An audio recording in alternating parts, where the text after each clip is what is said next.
وكذلك أوحينا إليك روحا من أمرنا. أعوذ بالله من الشيطان الرجيم.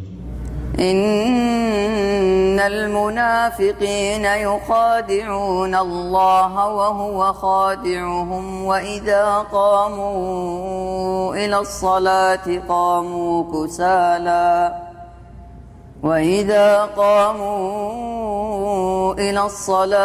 قاموا كسالى يراءون الناس ولا يذكرون الله إلا قليلا مذبذبين بين ذلك لا إله هؤلاء ولا إله هؤلاء ومن يضلل الله فلن تجد له سبيلا.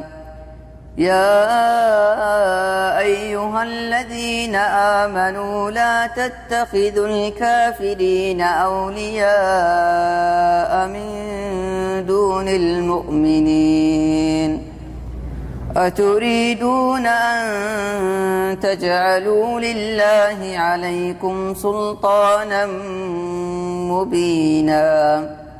إن المنافقين في الدرك الأسفل من النار ولن تجد لهم نصيرا إلا الذين تابوا وأصلحوا واعتصموا بالله وأخلصوا دينهم لله فأولئك مع المؤمنين وسوف يؤتي الله المؤمنين أجرا عظيما. ما يفعل الله بعذابكم إن شكرتم وآمنتم وكان الله شاكرا عليما.